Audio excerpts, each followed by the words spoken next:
sandaran kita dulu memahami ilmunya dulu lah ya. Itu dulu dia ilmunya. Pahamlah kita bahwa kita ini innallaha muhitun fil alamin. Kalau kita ini kan diliputi. Artinya kalau di luar diri, di dalam diri tidak ada ruangan yang tidak ada Allah. Nah, itu dia kata kuncinya dulu. Kalau itu kan dalam bentuk amalan itu Ustaz maksudkan kan. Tapi pondasi dasarnya ilmu dulu. Salah satunya itu tadi ya. Pernyataan Allah itu innallaha muhitun fil alamin, sesungguhnya aku kata Allah yang meliputi. Jadi sehingga kalau kita bawa dulu ke diri, tidak ada ruangan di diri kita ini yang nggak ada Allah. Iya kan? Sudah sempurna pemahaman kita. Kalau kita diliputi Allah untuk masuk lebih dalam lagi, kalau kita katakan yang ada itu dua, ada makhluk, ada khalik, atau bahasanya hamba itu aku, ya kan, Tuhan itu Allah. Itu kalau misalnya ada dua, dengan masuk meliputi. Apa arti meliputi itu? Tadi tidak ada ruangan yang tidak ada Allah. Dan meliputi itu dia nampak, yang diliputi nggak nampak jadinya kan? Meliputi. Jadi kalau digabung sampai kepada kata meliputi itu, kalau ya tadi misalnya yang ada itu dua, hamba aku, Tuhan, Allah.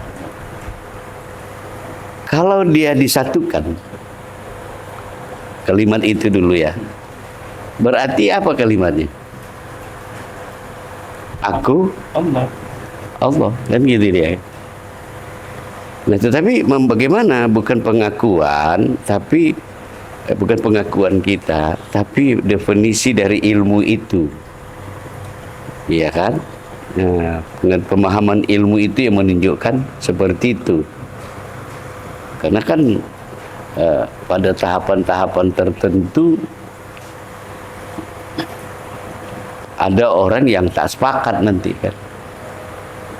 Wah, berarti itu ada wujud kata orang. Ya, kalau dia menjelaskan wahdatul wujud, masih ada kemungkinan untuk menemukan titik kebenaran. Tapi kalau dia sudah nanti menerjemahkan ittihad dan hulul, maka ini yang jadi perbincangan. Nah, jadi intinya untuk menyatakan, merasakan kalau kita ini diliputi itu tadi, secara ilmu itu dulu lah. Pemahaman kita dengan ilmu itu sendiri. Kita pahami dulu. Dan ilmu itulah yang beramal. Bukan kita di situ lagi. Ilmu itu. Jadi tidak ada satu kata bagi orang yang duduk di tauhid itu ya, tapi betul-betul tidak ada kata-kata yang sia-sia. Dia apalagi mengucapkan kalimat itu tadi, la ilallah, la ilallah. Nah, kalau kita kembangkan kan itu tadi kan, la qadirun illallah, la muridun illallah, tak ada kuasa kecuali Allah. Nah pasti kalau kan kalau sampai habis dia, la qadirun illallah, la muridun illallah, la alimun illallah, la hayyun illallah, la sami'un illallah, la basirun illallah, la mutakallimun illallah. Kita jazamkan itu fana yang ada itu. Artinya kan membawa bekas dia. Bisa dirasakan dia gitu. Nah, karena akhirnya ujung kalimat dari zikir itu ya bahwa diri rahasia kita itu kita sudah menemukan kata, itulah yang disebut dengan diri sifat. Itulah diri sifat itu. Nah, itulah diri kita. Dan kalau diusut-usut nanti diri sifat itu juga kenyataan ruh. Karena dia bersumber dari ruh. Itu kan pernah kita diskusikan, itu ruh masuk ke jasad menjadi jiwa, ya kan? Jadi nyawa. Sedangkan arti ruh itu sendiri singkatan dari rahasia wujud hu. Nah, itu yang menjadi sifat tadi, wujud hu. Ya kan? Hah? Untuk aku, kata Allah. Arti ruh itu yas'aluna ka'anir ruh kulli ruh min amri rabbi la utitu minal ilmi illa qalila. Di ujung ayat itu yang menarik. Kalau yang tentang itu sedikit orang yang tahu. Hari ini kan untuk menentukan kebenaran kan pasti ngikut orang banyak, bukan ngikut yang sedikit. Jadi kemudian masuk dia ke tubuh ini jadi nyawa. Tertulis sebelah Arab Melayu kan titik 2 itu. Ya. Nya alif waw. Ini pun punya arti nyata wujud.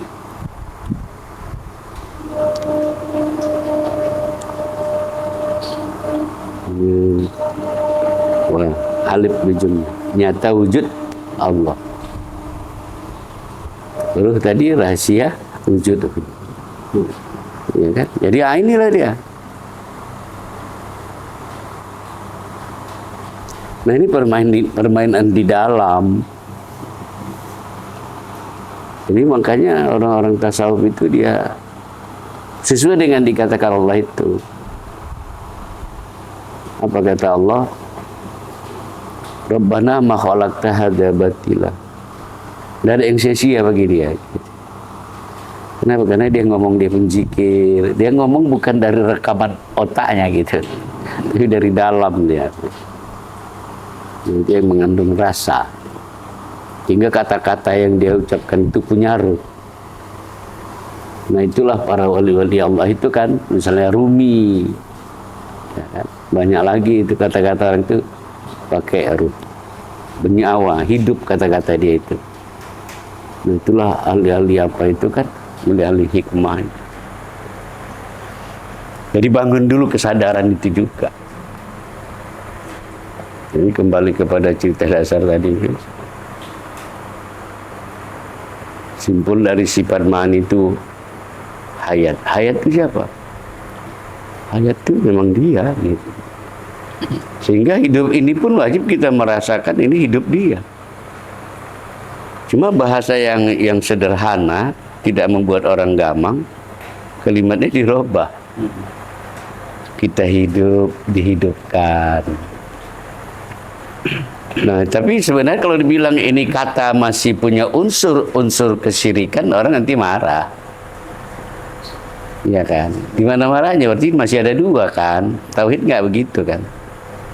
Kita berkehendak, yang diberi kehendak, gitu-gitu. Berarti kan esensi kita masih ada di situ kan? Esensi egonya. Tapi kenapa nggak main patah aja? Iya, hidup dia. Dia siapa gitu loh.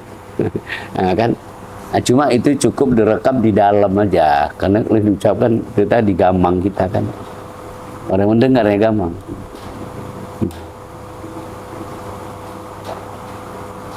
Mendengar dia. Cuma kita bilang karena diberi Allah kita pendengaran, iya kan? Itu kan masih ada tawar menawar di situ. Jadi itu dia.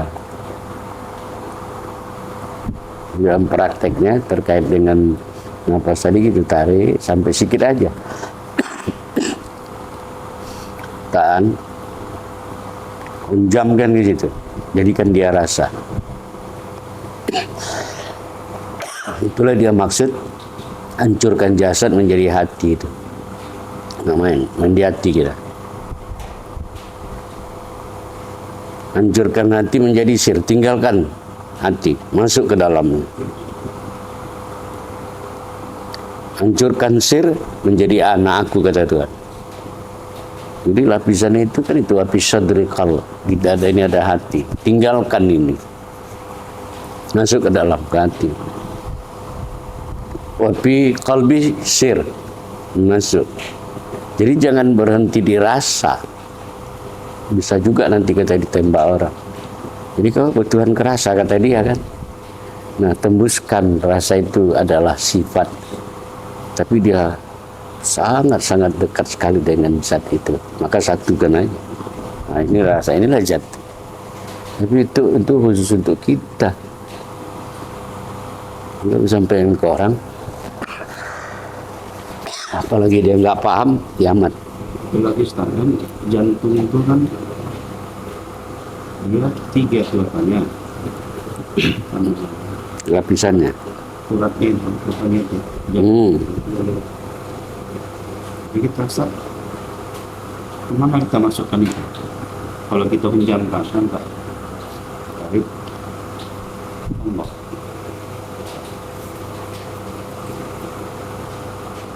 Atau kita apa aja? Langsung saja dia gitu. Kita maripat gitu aja. Pokoknya kita arahkan ke situ aja, Ustaz. Iya. Karena kan berlapis gadis juga dengan Ustaz, kan? Iya. Jadi kita masukkan itu tadi dia kan. Ini kan filsafat yang muncul dari perjalanan orang-orang yang menuju Allah itu. Hancurkan jasad. Maksudnya tinggalkan ini. Masuk ke hancurkan jasad menjadi hati ke hati. Fokus kita. Jadi Ustaz, kita tahu. Ya kan kalau kita zikir itu Ustaz kan. Saya pinjamkan ke situ. Susah. Badan nih. Panas itu. Apa enggak salah dia? Bukan. Dia udara rasa panas itu. Itulah pembakaran itu. Ya, artinya perlahan-lahan nanti dia itu hilang. Akan hilang. Hilang. Terjadi perkelahian yang dahsyat di situ. Itu apa susah kan? Saya pikir apa enggak? Saya lihat juga kan saat belum nampak, kadang-kadang hilang dia apanya jalurnya itu kan, ya apa itu kan, kadang hilang kadang nggak saya panas sih. Ya. Kadang kiri tenang aja panas sih. Dan itu makanya selesai kita berzikir begitu itu nggak boleh langsung minum. 15 menit baru boleh minum. Nggak boleh. Nanti dia panas. Panas itu. Memang membakar saya bukan salah jalur saya. Memang di situ pertarungan itu. Tapi kita jangan berhenti. Karena ada yang dilesernya di situ. Nah, maka itu kekuatan yang seperti itu yang mohon maaf kadang-kadang dibawa orang urusan-urusan dunia kan.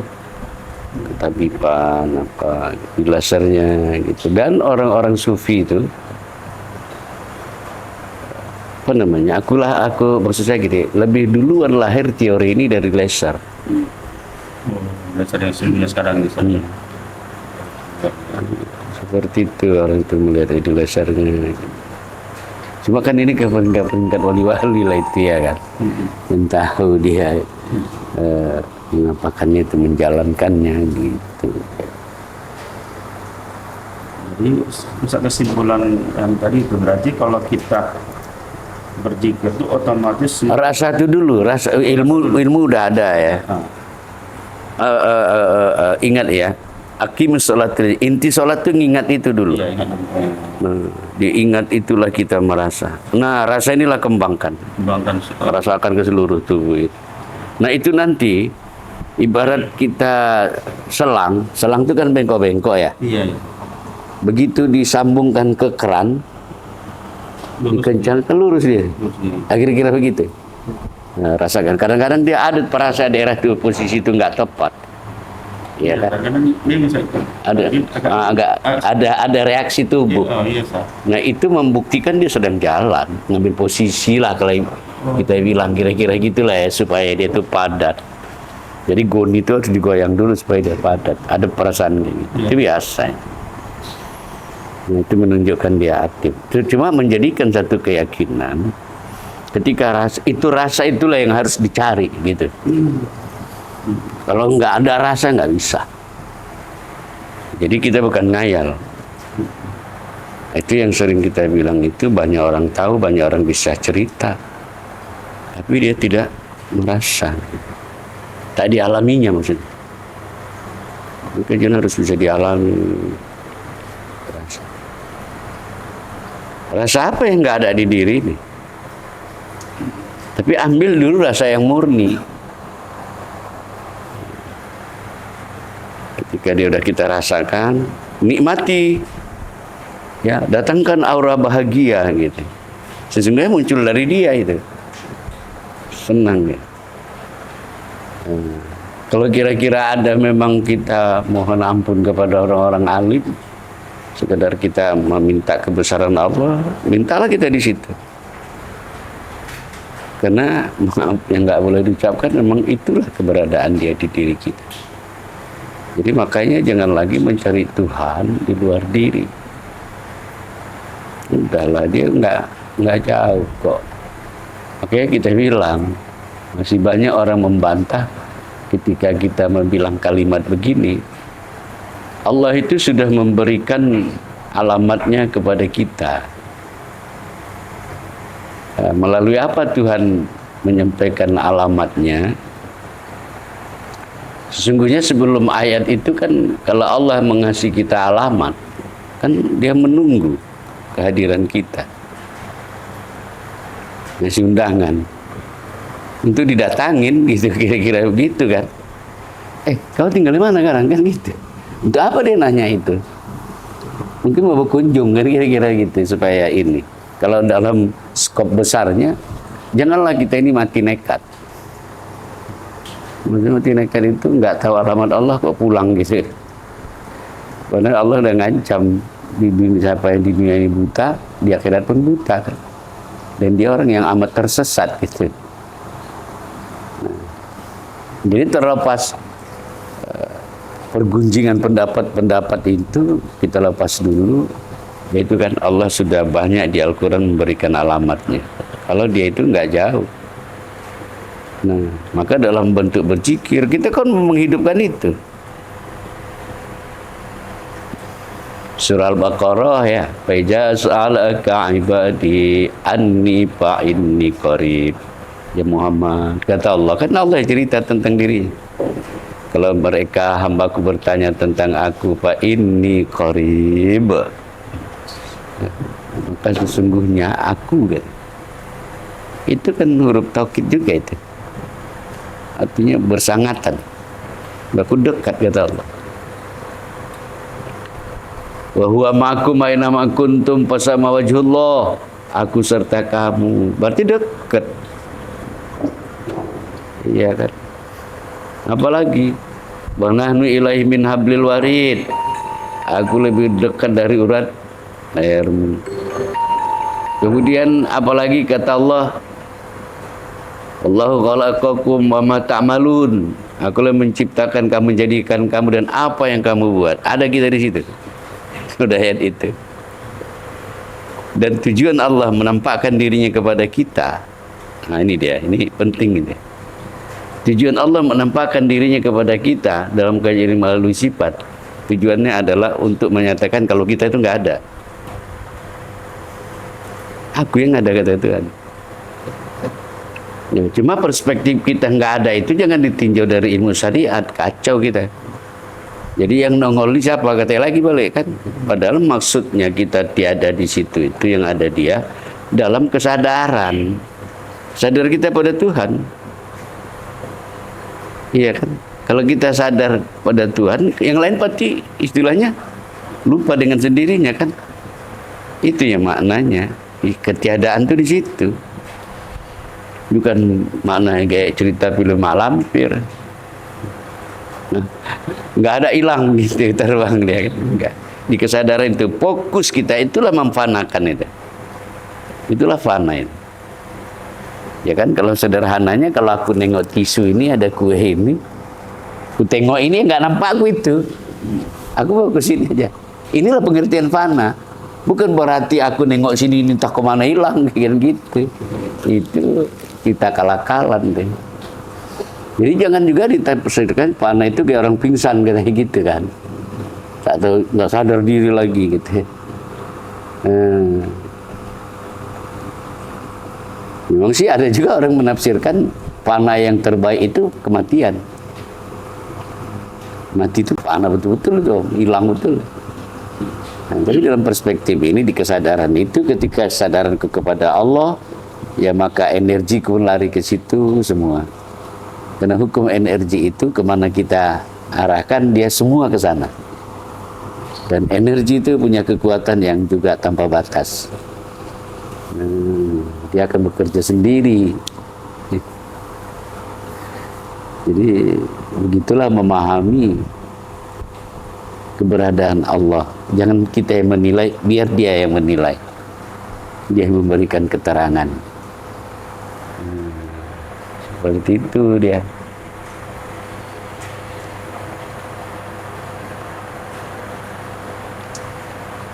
Ya, gimana ya? Kasihan. Mana nggak kasihan? Yang dijalankan di dalam sholat itu, tauhid itu. Ruh sholat itu ma'rifat itu. Ibadah apapun ruhnya ma'rifat. Jadi kalau dia nggak ma'rifat, apa yang dijalankannya?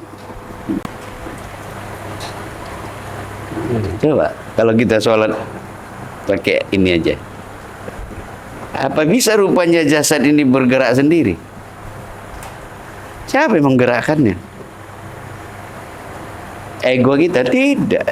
Ruh tadi. Itulah diri sejati itu kan. Nah, cuma para ulama-ulama kita itu yang disudut-sudutkan kasihan juga. Karena mereka menemukan itu bukan semata-mata dari akal kan. Misalnya lahirnya sifat 20-an. Itu kan dengan secara keilmuan. Kenapa nggak dihargai itu kan?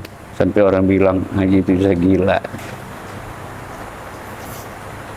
Justru ketika kita sadar Tuhan itu, disitulah kita jadi anak baik budinya.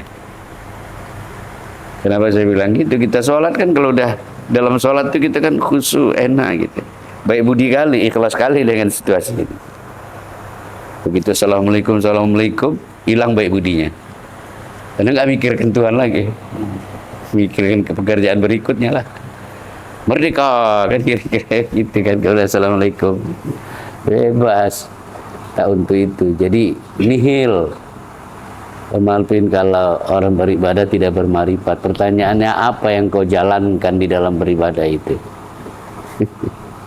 Kalau nggak ada itu, maka jangan lupa setiap ritual wajib ada spiritual gitu.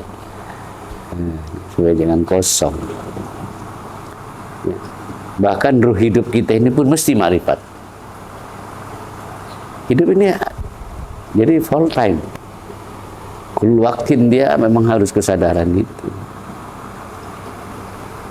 Terus mainkan, terus dijalankan.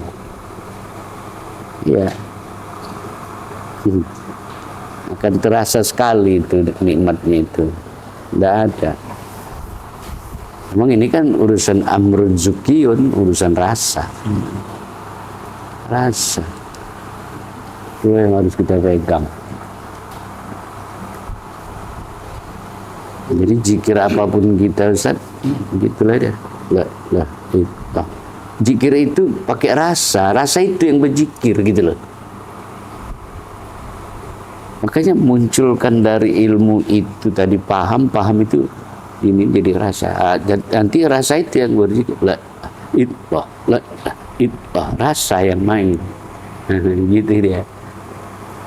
Ya kan? Ya ketika zikir qalb itu rasa itu. Nah, tengok, rasakan si rasa itu. Kalau udah si rasa itu nanti yang berzikir, kita udah nggak ada ego kita di situ. Itu kuncinya. Maka hiduplah selalu dengan makrifat, kapan, bila, dan di mana saja. Karena tidak ada tujuan lain, memang untuk itulah kita diciptakan Allah Ta'ala. Ya kan? Kan kita masih ingat kan perjanjian kita dulu di alam ruh, alastu bi rabbikum qalu bala syahidna, kata Allah.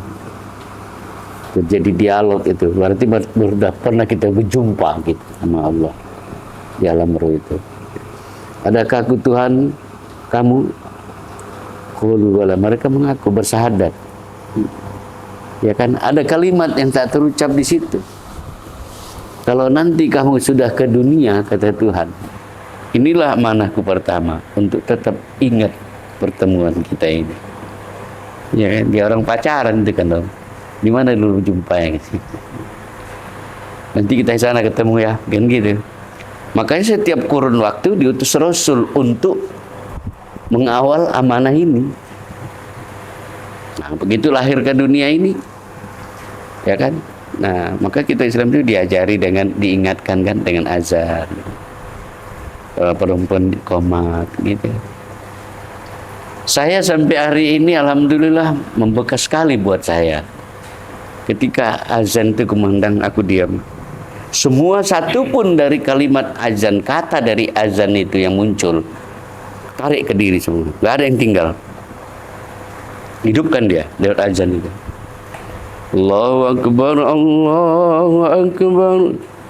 Nah, dibangkitkan itu.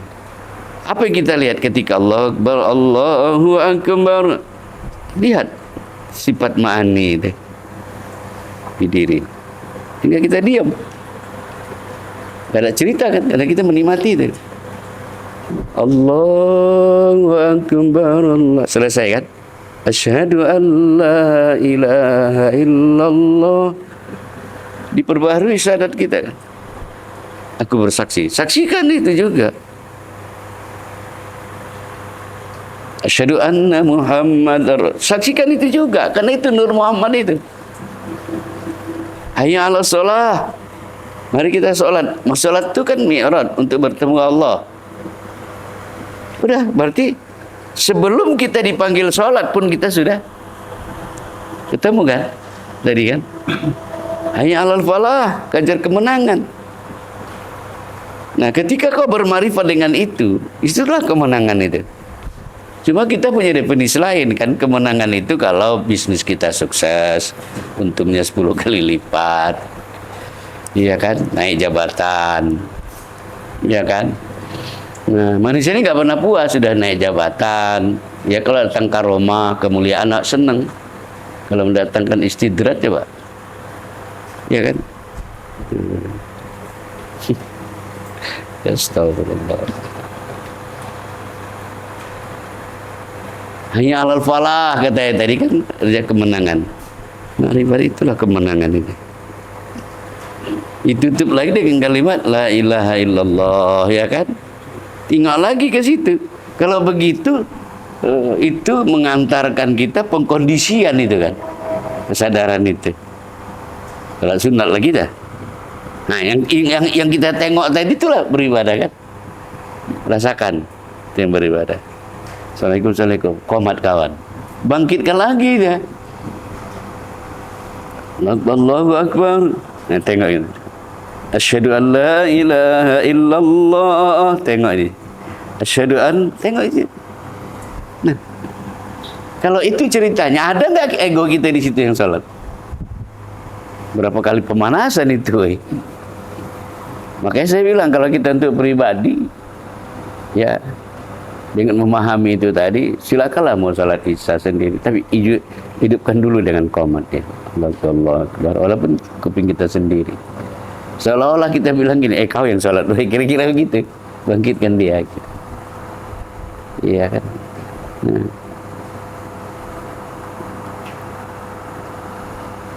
Jadi, kira-kira berapa persen lagi umat Islam yang menyikapi azan begitu? Iya kan? Mundal gaya gitu. Dia bilang bola pingpong pun itu, azan pup pulang dia balik. Nggak hadir yang tauhid itu. Nah, ini semua kajian-kajian itu ke depan diteliti, pulangnya ke kita lagi. Apa urusan apa? Puncak haji apa? Kok berhenti? Apa berhenti itu apa di apa sih itu? Memberhentikan ego kita kan. Diganti dengan kesadaran ketuhanan. Wukuf berhenti, ingat terus sama Allah. Maka di dalam Thariqat Naqsabandi itu ada makam wukuf. Berhenti ingat Allah. Nah, kalaupun ada yang lari-lari dari definisi itu, ya itu tadilah. Akibat dia pergi pun pula nggak belajar kan. Seperti itu. Jadi seluruhnya harus. Makanya saya bilang, nanti dengan kita makan pun, ya saya jujur aja sedang betul-betul mengamalkan itu. Ketika saya berwudu itu, memang kutatap air itu. Tapi coba dibuktikan. Ya Allah, air ini kan ilmu Allah. Ini kan rahmat Allah. Air itu. Ada pengakuan gitu. Rahmat Allah. Dan di diri kita ini 75% air. Ya kan? Ilmu Allah, rahmat Allah. Oke. Bisakah makhluk, air itu kan makhluk, membersihkan makhluk? Nggak bisa. Maka itikad kesimpulannya apa? Pandang, hanya Kau ya Allah yang bisa membersihkan wajahku ini, pandanganku ini, tidak lain hanya cukup memandang dirimu ya Allah. Niat gitu. Kita rasakan basahnya ini tadi. Kita punya keyakinan seperti begitulah Allah membersihkannya. Kita rasakan. Sehingga kita akan melakukannya secara perlahan, dinikmatinya. Ya Allah, Kau bersihkan ya Allah tanganku ini. Ada yang nggak baik. Jangan aku tidak berbuat yang baik untuk tanganku ini ya Allah. Lewat wudhu ini. Kalau ada kesalahan, Kau ampunkan. Bab taubat masuk kan? Kepala tuh gitu juga lah. Banyak kali yang kotor-kotor tuh. Tapi dinikmati, disadari. Air itu alat untuk pembersih. Menyucikan. Ya bukan fisik aja. Rohaniah kita juga. Karena rohaniah kita itu sama dengan diri kita ini. Orang ini tempatnya. Iya kan? Nah, itu pikiran nggak baik, kuping. Ya. Udah. Jangan hanya untuk itu. Mandi sehari-hari pun kita pakai begitu. Tengok, rasakan. Di asal air itu balik. Ini mulka ini Allah. Kita mandi itu niat kita tetap. Mandi biasa itu kalau ada penyakit yang terjadi lewat air ini. Begitu kucur air itu, begitulah jatuhnya penyakit itu. Itulah itikad kita. Kan bermarifat juga kan ujungnya. Kalau begitu ketika kita minum air putih, kita asal lagi, ngasalnya dengan ilmu itu ya Allah. Maka air kan 75% tadi. Dan kita minum air itu, niatnya seperti itu, segala yang nggak baik Kau bersihkan lewat ini. Jadi obat kan. Jadi seperti itu. Orang kita yang pula yang salah kan. Kalau udah hujan, tutup kepala nanti pening, kata ya kan. Ya udah betul-betul pening dikasih Tuhan. Kena air hujan itu. Inna abdi zannibi kan. Sangka kita yang salah. Coba kalau sangka kita itu obat. Karena satu contoh lah ya kan, kalau nanti kau bikin video, tapi jangan jadi dalil pula. Nah, kenapa ini kita masih tahan mengisap ini? Secara kesehatan tanya lah, orang tolol pun tahu jawabnya. Bahaya itu kan. Tapi karena tanggapan kita positif. Jadi positif. Positif hasilnya kan. Nah, bahkan dibikin orang dalil hari ini. Apa kata orang? Jangan merokok, nanti batuk, sakit. Dijawab sama yang perokok. Yang sehat yang boleh. Kalau yang sakit nggak boleh, kata dia. Tanya dokter kan. Nah, cuma kan dia akal-akalin gitu kan. Nah, tapi itulah dia kerjaan kita hari ini, tetap melihat yang tak terlihat orang yang kita masukkan dalam ma'rifat itu main. Ya penampilan boleh kita sama gitu. tapi urusan lain belum tentu sama gitu loh. Itu dia permainannya. Merugi kita nggak main hakikat, karena memang disitulah nikmat hidup. Obat penenang pun di situ ada, iya kan? Tuh gagal lah berusaha hari ini, padahal perhitungkan pulang bawa duit cair, gitu. Tapi gagal. Kenapa? Dilanda banjir, nggak bisa datang ke rumah kawan itu. Dia udah megap di sana kan, nggak jadi. Nggak stres kita kalau pulang sama Allah. Iya kan? Ya Allah, la haula wala. Bila perlu bawa nyanyi kan? Hasbi ya Allah, jerit-jerit ayat kan? Kan nggak stres kan? Jangan pula lah ada ketua gitar ya kan? Susah kan? Jadi marifat itu penolong, ya kan? Penolong. Dan itulah hakikat pertolongan Allah itu. Coba kalau kayak gini, ujung cerita apa dari masalah kita sekarang dicoba Allah? Banjir, bandang, apa manfaat, apa yang sekarang yang terjadi? Ujungnya kan baru bilang, yalah ada ketentuan Tuhan, kata orang. Cuma bilangnya belakangan, udah tak tahu lagi rumus. Nah, begitulah kita sering memperlakukan Tuhan, gitu kan. Makanya tukang kede-kede sekarang pintar. Hari ini bayar, besok boleh hutang, gitu. Datang lagi boleh hutang. Aduh. Ya, rugi total kita kalau kita tidak bermakrifat. Ruh itu adalah ruh bermakrifat kepada Allah. Sekecil apapun kerja kita, sertakan Allah di situ. Kalau nggak rugi kita, rugi total itu.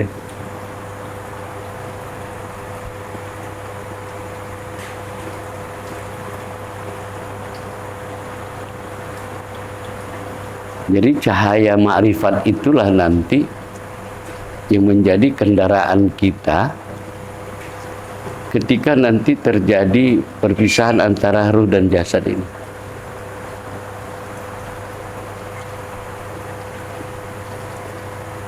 Jadi kalau istilah hari ini kita dikasih contoh Tuhan tanpa helikopter untuk menyelamatkan saudara kita yang di pedalaman-pedalaman itu nggak bisa. Itulah gambaran nanti orang yang pulang tak pakai ma'rifat itu. Kemana mau sampai ke tujuan? Jadi kendaraan kita ma'rifat itu.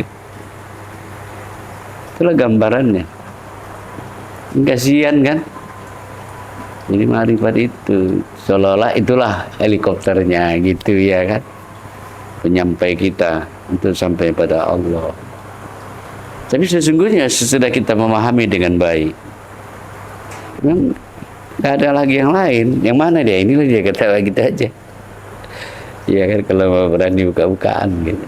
Apa lagi? Jadi Bang Udin tak boleh lagi berdoa ya Allah. Kita nggak perlu lagi. Itu isyarat keluar. Allah kita nggak ke dalam. Terus pakai kata-kata lagi. Nanti tempelin sama Tuhan. Tuh. Kau pikir aku peka kata Tuhan. Tak usah kau cakap pun aku tahu kata Tuhan. Ngajar pula kau. Iya kan? Dengan gelombang, dengan rasa itu. Sadar tadi. Isi dengan gembira dulu. Jangan dengan sedih mau minta rezeki. Karena yang dinilai Tuhan gelombang sedih tadi, maka dengan diam bahagia gitu. Nah, makanya ahli hipnosis itu menciptakan dengan bahagia, tenang. Aku ingin mobil, mereknya ditengoknya dalam pikirannya dengan warnanya. Dan dia sudah merasakan kalau itu dia udah dia punya, udah dia miliki. Nah, itulah jalan untuk terwujudnya apa yang kita cita-citakan melalui ketajaman doa. Doa itu jangan diartikan meminta ya. Nggak ada relevansinya itu. Doa itu dari kata dakwah, memanggil, mengajak. Nah, jadi rubah pengertian itu. Karena kalau berbeda pengertian, berbeda maksud. Meminta. Mintalah sama Tuhan gitu. Itu pakai bahasa Arab sedikit itulah kan. Doa lah kata dia itu kan. Nah, doa itu mengajak, memanggil, menyeru. Jadi Allah sama dengan sikap azan tadi. Kalau azan itu tetap kebetulan nama tukang azan Wa'man, dia pula itu tukang azan. Kita berkeyakinan akan azan, terbayang muka Wa'man gitu. Ya itu orang nggak sesat juga itu kan. Cuma kalau dia perantaraan kalam yang digunakannya kalam siapa? Maka terjemahkanlah azan itu panggilan Allah, bukan panggilan muazin, si tukang azan. 5 kali kita dihidupkan tauhid, ya kan? Tapi coba nanti rasakan kalau sudah azan itu rasakan. Oh, gitu. Coba. Kita mana pernah kayak gitu ya kan? Malah di radio, di TV kalau aja nak ganti kok nggak sedap gitu kan, putar lagu kayak lagu dangdut, goyang-goyang ya kan. Nah itu. Nah dan insya Allah kalau itu kita manfaatkan sarana-sarana yang kayak gitu itu insya Allah bagus sekali lah. Terasa hidup batin itu. Nah, terasa hidup gitu.